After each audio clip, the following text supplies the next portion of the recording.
What in the 20s is going In the on? 20s, Think about yeah. the The 20s. 20s, baby. Plenty. What in the 20s is I going am on? here for my 20s, baby. This is the 20s.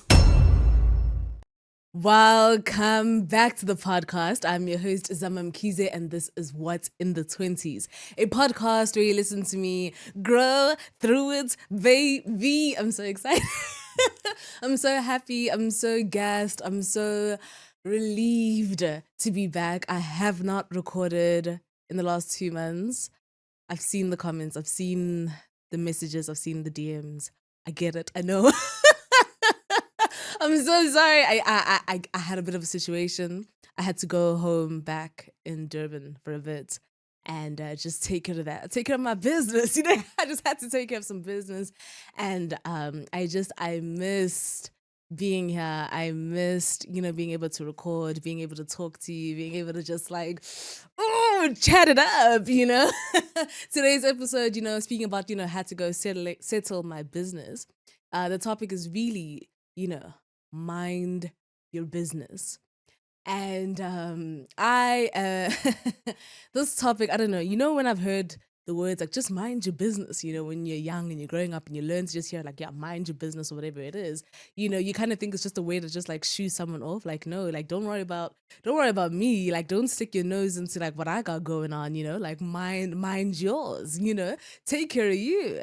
And why I really want to break down this whole mind your business was because I think a lot of the times in life and what I've realized, especially in these last 2 months and stuff, was that I wasn't minding my business.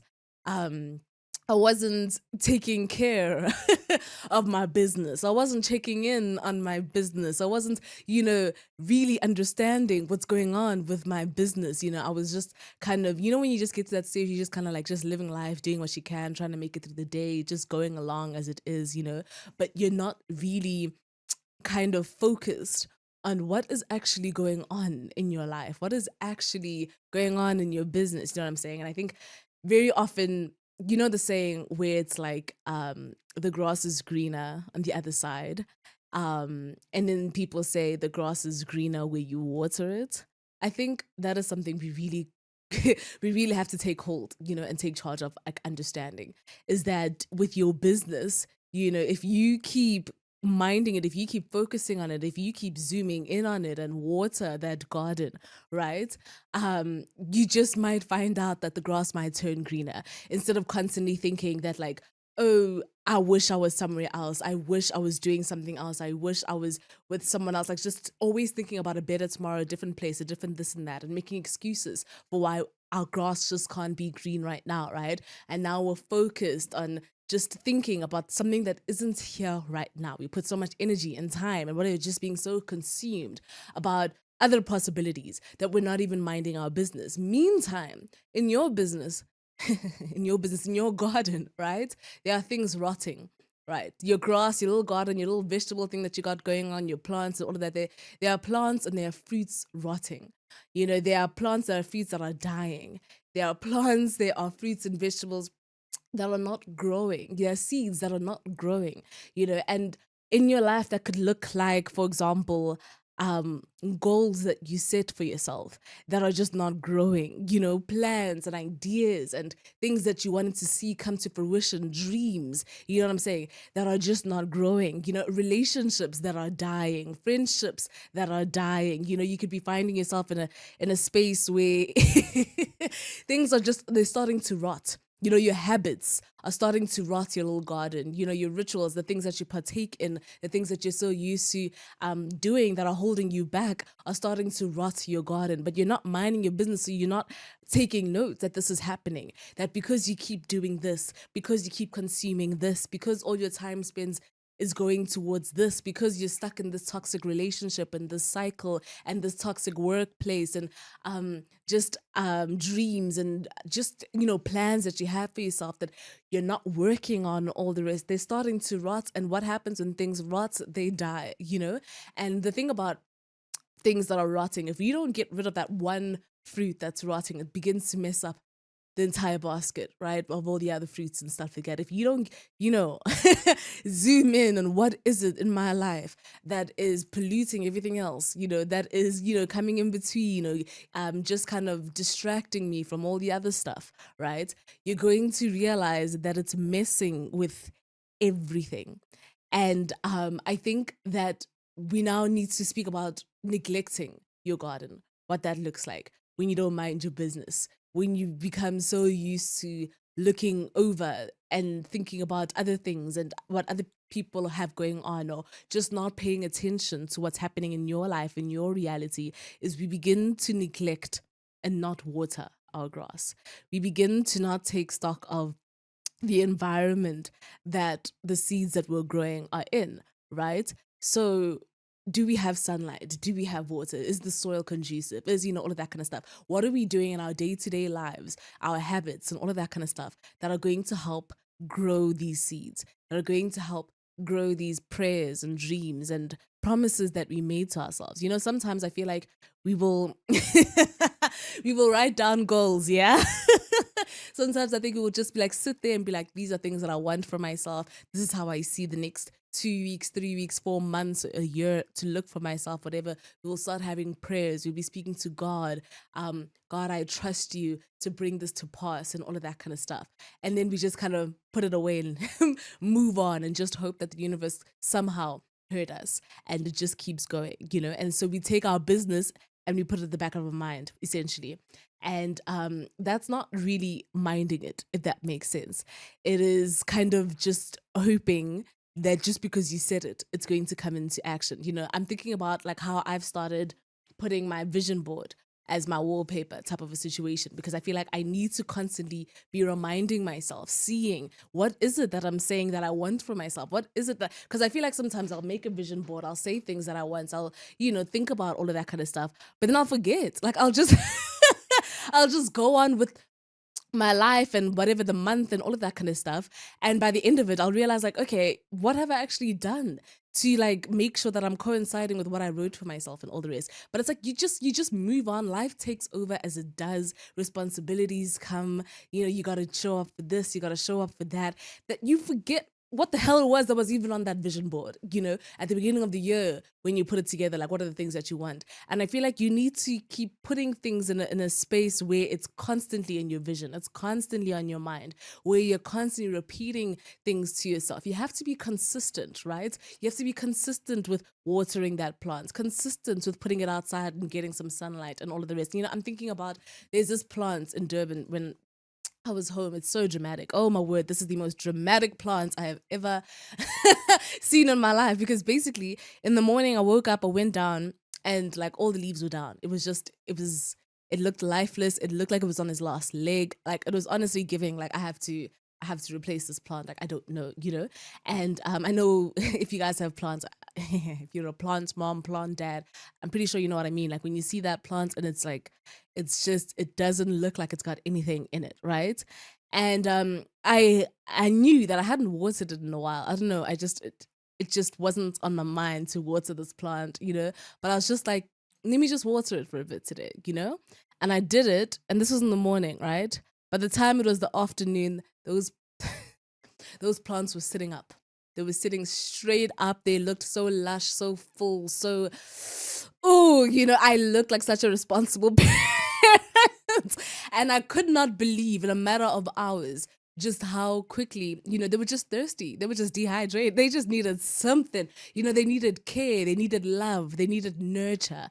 And I think that sometimes we can just forget, right? That's the consistency I'm talking about. Like you'll do it this week and then forget to do it next week, forget to do it in 2 weeks, whatever, that you have to give it water and stuff like that. Are you watering your grass? Are you watering your dreams? Are you watering your plans? Are you watering your seeds? What is it that you're doing with the things that you want, that like you're just watching them die? You're just watching them wilt. And you're just kind of like wondering like, wow, why is this happening to me? But have you watered it? Is the environment conducive for the things that are the desires of your heart? Have you made it a safe space that like, because of the things that you want, it is possible and fruits can grow here? I think very often we are expecting plants to grow out of concrete. We're expecting relationships to revive out of just nothing, thin air type of a situation. We're expecting things to be fixed, to be solved. We're expecting our dreams to find us rather than us pursuing our dreams and all the rest. And the truth is, we need to be able to pour in love and care and nurture and support and kindness. I even had to learn how to pour positivity into these plants, how to sing to them and stuff like that. And there are like stats that actually prove, sorry, studies, my bad, that like, kind of growing these plants in like a loving environment with so much care and positivity and singing and whatever, they're more likely to just grow faster, last longer. Like it's a whole thing, then yeah, if I remember correctly, the study was done with like two kind of plants, and the one plant that were constantly speaking negative things to it and all the rest, and the other um the opposite, the positive stuff. And yeah, it really, something as simple as that, right? Because at the end of the day, it's all energy, and energy transfers, like even stress, like when you're stressed out and stuff, that energy transfers to you. Like when someone is stressed and you're standing around someone who's stressed, you start all of a sudden feeling anxious, you start all of a sudden feeling like, like what's going on, and it's like an actual thing through their sweats and all of that kind of stuff. And when you interact with it, it kind of can transfer onto you. And so if you're constantly just thinking good things upon the things that you want, positive stuff, if you're pouring in hope into your desires, if you're pouring in just an environment that speaks life onto the things that you want, you might find that this grass will, get greener. And I think sometimes we we look over the wall a little too much. You know what I'm saying? Like I think sometimes you stop looking over to see what your neighbors got going on.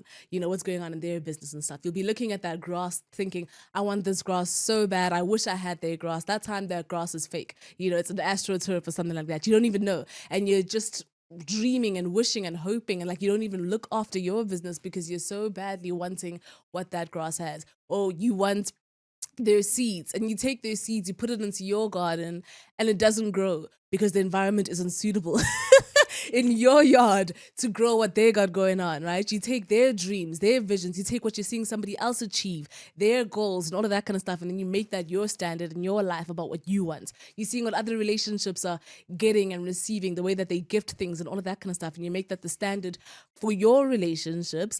And all of a sudden those plants aren't growing, those seeds aren't growing, and it's like that environment, you can't just you can't just keep looking over desiring that for yourself, just taking the steps to go get that and thinking it's going to work here.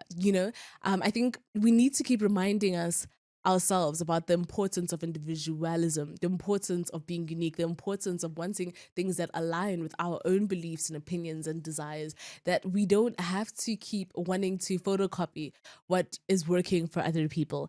And you might even come out with the most insane, most beautiful, even a bigger tree, but you're so consumed by the small little plants that you're seeing somebody else have that you don't even realize a farm that you could be growing.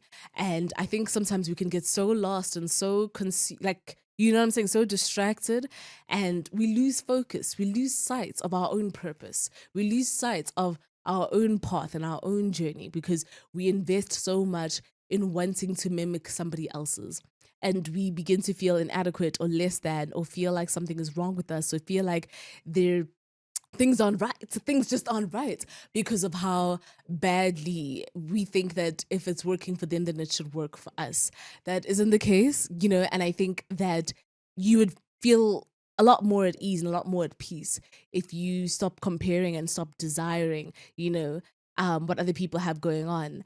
Um, because yeah, the truth is, like, I keep thinking about this, this whole thing. Like sometimes you'll be sitting there thinking, oh, I wish I could just get married now, or I could, and those are all things that you're allowed to wish for those kind of things. But there are people, but think about why it is you want that, right? Not because you're just seeing everybody else on your timeline getting married or having kids and all of that. You don't know the struggles that they have. You don't know what's going on in their relationships. Someone could be getting married today, another couple who got married years ago could be getting divorced today.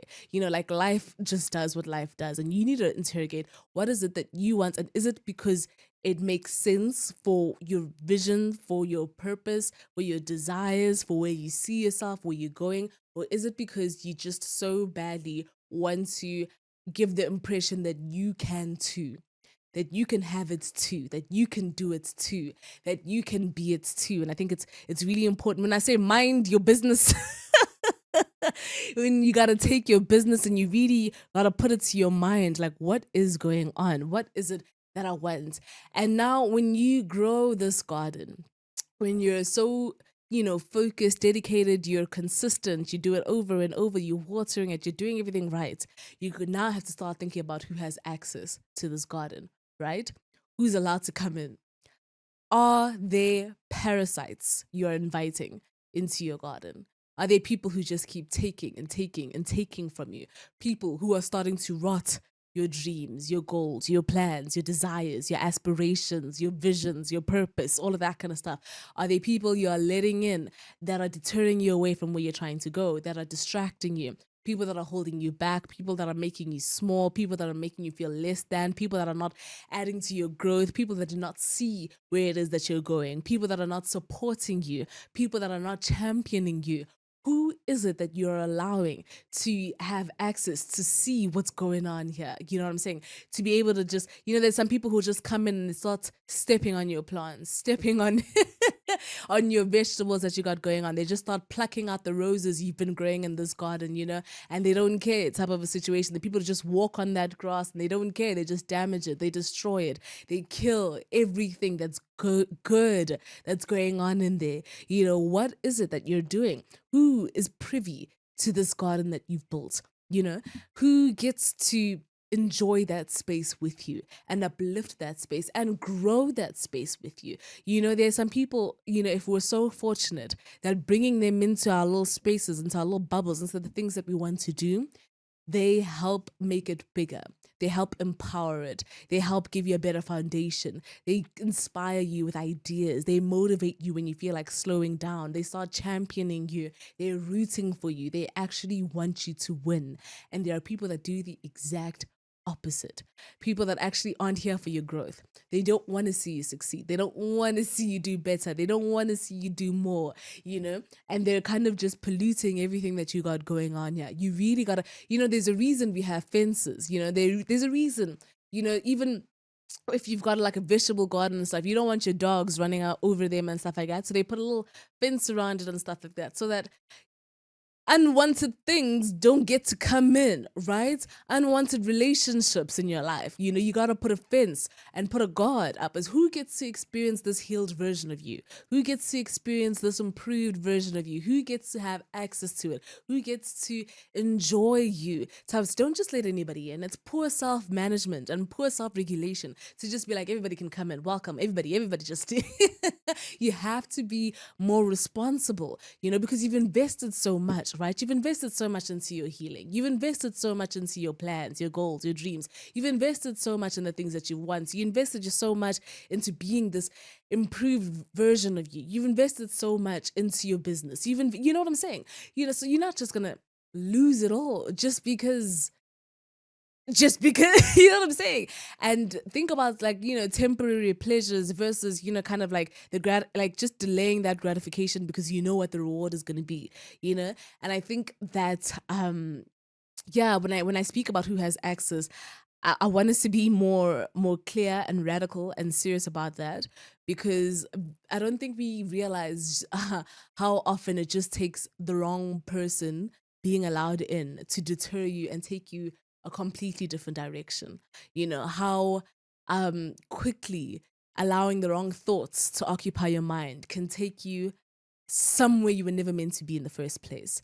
How quickly just maintaining terrible habits, systems, plans, all of that will derail you so much. You're going to be so sick and feel like, sit there. How did I end up here? How did this happen? Why is this happening? Who's responsible? And you're kind of losing your mind because it's like, this was not the plan. This was never meant to be the plan. This was not for you. And I think it's okay to actually be a little bit more strict about that. It's okay to actually say, if you want to come in, you have to knock on the door. You don't just get to walk in. I need to vet you. I need to decide and have that discernment and make a decision whether or not I want you here, whether or not I want to do this, whether or not this deserves that kind of time, that energy, that passion, and all of that kind of stuff. I think so many dreams get killed because they're sitting in the wrong environments. They're being spoken to. I mean, sometimes I'll say an idea that I have, a plan that I want to do, something I want to pursue, and I'll just telling the wrong people unmotivates me. You know what I'm saying? Like it's so, it deflates me so much, when I hear what other people are saying about these plans that I have that aren't pushing me in the direction of like support, where I can feel that there's people are getting like weary, people are feeling hesitant, people are a bit like, I don't know about this type of a situation. And all of a sudden, I just start second guessing myself. I just start wondering, am I making sense? Why am I pursuing this? And so that's also what I mean. Like, mind you, but you gotta learn to in life, sometimes you gotta learn to take your business, and I'm being so serious about that. Who gets access to these ideas that you're having? Because it can it can honestly put you in a space where you don't pursue it at all because you were counting and waiting and hoping that the person you trusted with telling would be on your side with it. And not all the time is that going to happen. Sometimes it'll be the people you love, it'll be the people closest to you that are not seeing this vision, that are not understanding this thing that you're wanting for yourself. And that's always going to be so hard to sit with because you're going to be like, damn, like for real? Like, if they don't see it, then why am I seeing it? And that's the thing. Sometimes I'm being so serious with you guys. Sometimes you got to learn to not in everything, not all the time type of a situation, but I mean like it happens so quickly where you lose focus. It can happen so quickly where you lose that motivation, where you lose that conviction that you have inside of you because someone you trusted with the information isn't giving you the answer you wanted to hear type of a situation. And I think that if you learn to validate what it is that you want by yourself, if you learn to affirm your dreams and stuff for yourself, the better you get at doing that, the better you are at building kind of like a bulletproof system to keep going, no matter the obstacles, no matter the challenges and stuff. Stop trying to listen to what's going on. Stop trying to look over the fence. Stop trying to see what everybody is doing. Stop trying to take everybody else's business and putting it in the mix of yours. Take your business minded, focus, keep your head down. You know what I'm saying? And I think that's something I've just been learning a lot more now, that it's okay to obviously confide and share things with your executive group of people, but they cannot, I'm being so serious, they cannot be the deciding factor as to why you don't do something. It has to be a bunch of things. I always say fear cannot be the deciding factor as to why you don't do something. Other people's opinions cannot be the deciding factor. Like, we can take it all into consideration, sure, but it will not be the reason I say, I guess I'm not doing it. I got a garden to grow. I've got grass to grow here. I've got to water my business. My side of the fence, I got to take care of it. I got to take care of me. I got to take care of what I want, what I said is going to happen for me. And I want to encourage you to do the same. I want you to think about your business right now. What is going on? What do you have in your financial life, your career, your relationships, your friendships, your family? Take your business, and figure out what's going on here. What do I need to tend to? How can I make things better? As always, I'm sending my love. Goodbye. What in the 20s is going In the on? 20s, Think about yeah. the 20s. What baby. in the 20s? What in the 20s is going on? I am here for my 20s, baby. This is the 20s.